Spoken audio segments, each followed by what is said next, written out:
10 more logos for us to talk about today. My name is Andre Leroux. Let's begin.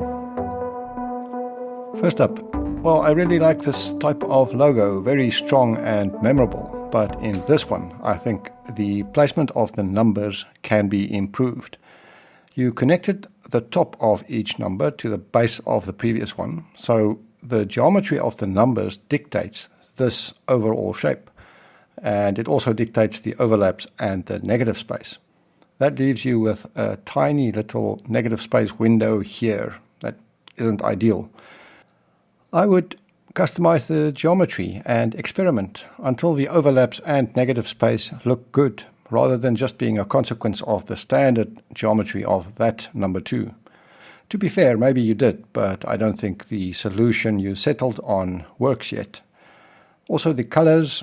I like the color palette. I think the overlap colors are good. Maybe this one could be bluer and lighter, but the main color issue is obviously this yellow on this background. It melts away. You would need a stronger yellow, or if you definitely want that yellow, then I would go with a white or a black background. Next up, well, if you've seen a few of these logo review videos before, you should be able to get this without my help. What's wrong with this design? I'll give you 3 seconds. 2, 1. If you said inconsistent spacing, give yourself a pat on the back. No reason for this gap here to be smaller than this one. And up here, notice that this is about the placement of this point. The gap widens a bit from here to here. Much better if you find the correct point where this leaf should end, so that you can have consistent spacing. Or just start with something solid and use consistent lines to cut into it. To be clear, consistent spacing isn't a rule. There are no rules. Well, it has to be original, but that's the only rule. If you can make inconsistent spacing pretty, then great. I just don't think it's pretty in this design. Here it looks untidy. Oh, and this design might be too generic as well. If you said it's too generic, then you can also pat yourself on the back. Next, well, yeah, this is just silly. I want to be positive and constructive in these videos, but this is ridiculous. What this is someone finding an image on the internet, blatantly copying it, then using some file conversion tool to automatically turn the stolen image into a garbage vector image, and then trying to sell that. Honestly, if you do this long enough, you might find some naive buyer willing to pay you $5 for this. Then soon after, you will have to refund the $5 when the buyer discovers that it is a copyright violation. So your theft made you no money and wasted your time and mine. Maybe it's better if you get a job. Not logo design, something else. Moving on. Next, we have a really nice logo. It's a pity that we had to decline this one. It's promising and definitely fixable. The shadows here are correct, but they are tiny. I don't really see a way that you can make them bigger, so an alternative solution here is to make them the same color as the lighthouse, making it part of the bigger object next to it. Problem solved. By the way, something weird going on here. You want to pay attention to that. The stairs are also small. I think I would remove every second step and make the remaining ones bigger. Same thing with the vertical bars on this railing. Then the white lines on the life preserver. I made a quick 3D version to show you. If we view it from this angle, then you can see that the white bands are like rings that go around the donut. That can be tricky. The key is that this line should flow into that one smoothly. There is no corner here.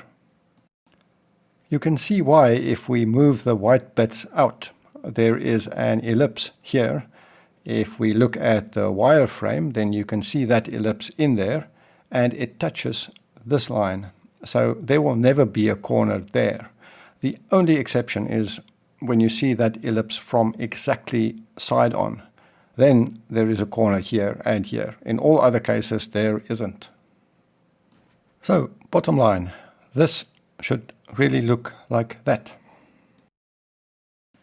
Next logo, a game controller and a chicken. Well, I haven't seen that before. It's unique. You may be the first person ever to combine a game controller with a dead chicken. But maybe there's a reason. Supply follows demand, right? If the demand for something is zero, then there's no point in making stuff to satisfy that demand. I think you made something here that won't sell because there is no demand.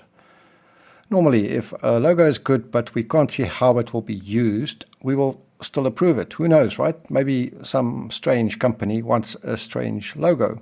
But this one is really out there. I don't think you are using your time wisely. Make stuff that will sell.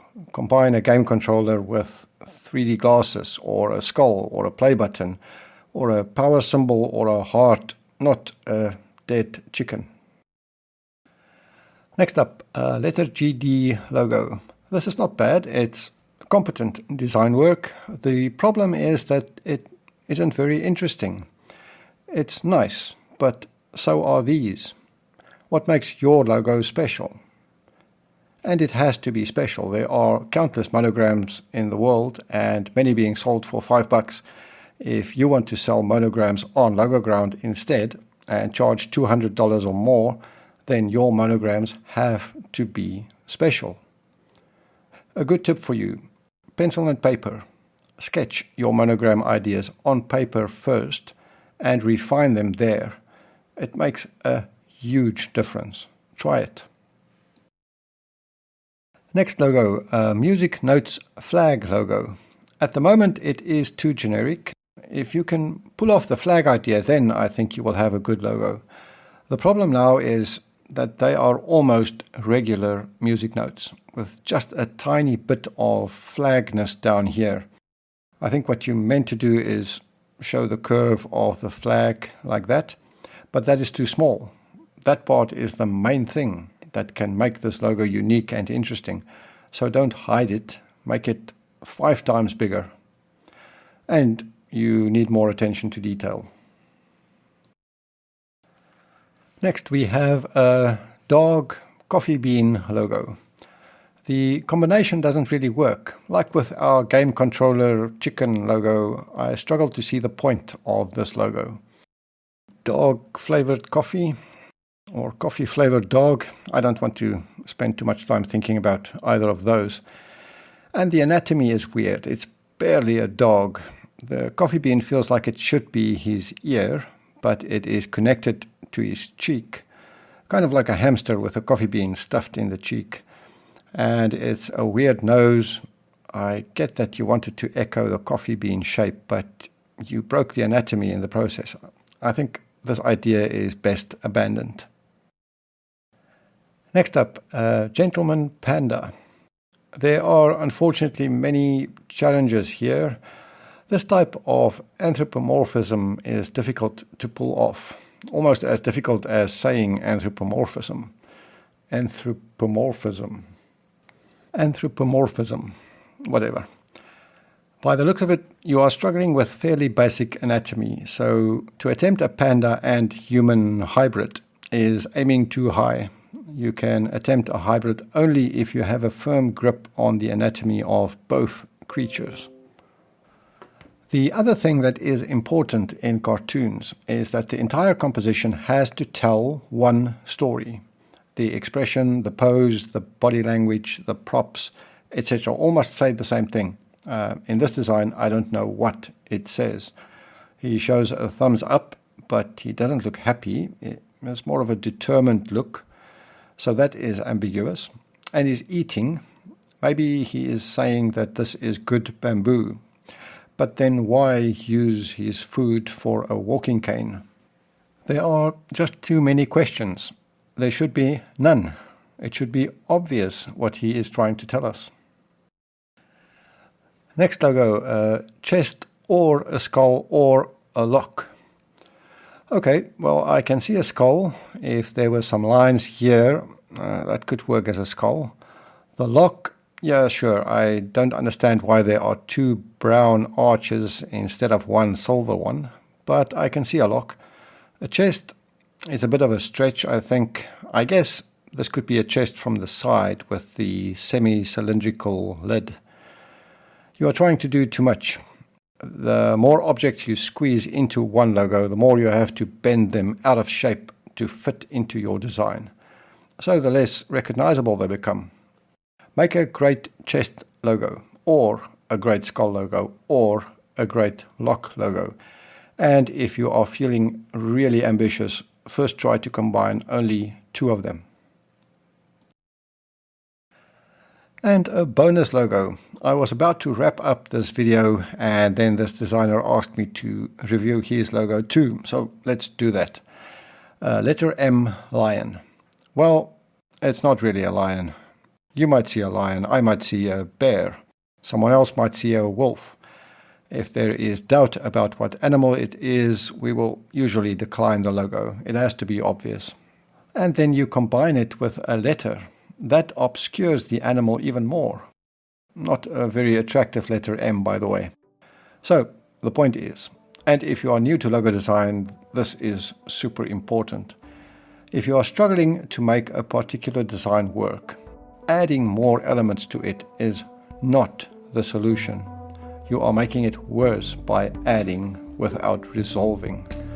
It's like painting a dirty wall. You have to clean the wall first, then paint. Make a good lion first, then maybe combine it with a letter. Okay, we'll stop there.